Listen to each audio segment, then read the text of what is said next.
ఏమయ్యా గరికపాటి నరసింహారావు నా మీద యుద్ధం ప్రకటించావా ప్రపంచ యాత్రికుడి మీద? బుద్ధుందా కొసంతా?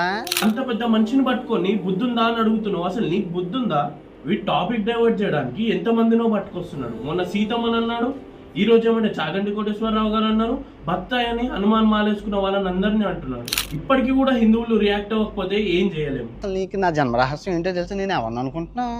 సాక్షాత్తు బ్రహ్మదేవున్నయ్యా. వీడంట బ్రహ్మదేవుడు అంట. అసలు ఏంటి ఈడేంటి బ్రహ్మదేవుడితో పోల్చుకోవడం ఏంటి? అన్వేషణ ఫాలో అయిన వాళ్ళు చాలా మంది ఉన్నారు కదా, దానిలో హిందూ పర్సెంటేజ్ చాలా ఉంది కదా, మీరు ఇంకా ఎందుకు వాడిని అన్ఫాలో చేయట్లేదు? ఈ విషయం నాకు ఎప్పుడు తెలిసింది అంటావా? సింహాచలంలో టైగర్ గారు అని ఉండేవాడు, ఆయన చెప్పారు ఇదంతా. టైగర్ గారంట, సింహాచలంలో టైగర్ గారంట. ఇప్పుడు ఎవరికి పేర్లు పెడుతున్నట్టు? సింహాచలంలో సాక్షాత్తు శ్రీ వరాహలక్ష్మి నరసింహస్వామి టెంపుల్ అయితే ఉంటుంది. అంటే ఇప్పుడు ఎవరికి అన్నట్టు? సింహాచలంలో ఉన్న నరసింహస్వామికి పేరు పెడుతున్నట్ట. మొన్నేమో హనుమంతుడు మాలేసుకున్న వాళ్ళని అందరినీ బత్తాయి అన్నాడు, ఈ రోజేమో టైగర్ గారు అంటున్నారు. రేపు ఏమేమంటాడో మీకు కూడా అర్థం కావాలి. మన హిందూ దేవుళ్ళకి వాడు అంత స్ట్రైట్ ఫార్వర్డ్ గా నేమ్స్ పెడుతుంటే మనం ఏం చేస్తున్నాం? గాజులు వేసుకొని కూర్చుంటున్నాం ఆ కుక్కలం. బుద్ధుందా? ఇప్పుడు నువ్వు యుద్ధం చేస్తే నీ దగ్గరే ఆస్త్రం ఉంది, నారాయణాస్త్రం ఉంది, నా దగ్గరే ఉంది, బ్రహ్మశరాస్త్రం బ్రహ్మాస్త్రం వదలమంటావా? వీడంట బ్రహ్మాస్త్రం వాడతాడంట, వదులుతాడంట. ఎవరి మీద?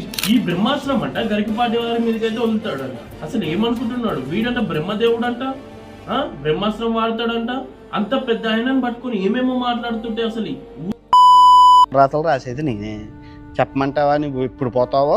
విన్నారా ఎంత నీచంగా మాట్లాడుతున్నారో? చూసారా?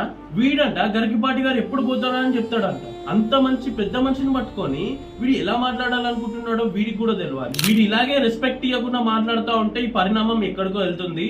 ఇప్పటికే ఏజుడ్ పయ్య అని కరెక్ట్ కావ్య గారు అయితే పట్టుకున్నారు వీడిని.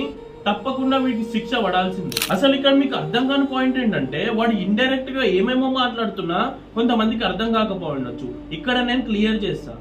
వీడంట బ్రహ్మదేవుడు అంట, రంభా ఊర్వశి వీడి దగ్గర ఉంటారంట. అసలు ఏం మాట్లాడుతున్నాడు?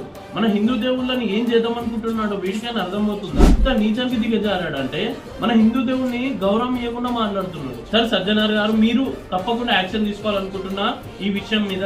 హిందూ దేవుళ్ళ మీద వీడు చాలా కాంట్రవర్సీ చేసేలాగా ఉన్నాడు. మీరు అయినంత తొందరగా వీడి మీద యాక్షన్ అయితే తీసుకోండి. ప్రతి ఒక్కరు క్రియేటర్స్ అయినా నాన్ క్రియేటర్స్ అయినా వాడి మీద వీడియో చేయండి. బ్రింగ్ బ్యాక్ అన్వేష్ అని చెప్పి ఒక హ్యాష్ ట్యాగ్ అయితే యూజ్ చేయండి.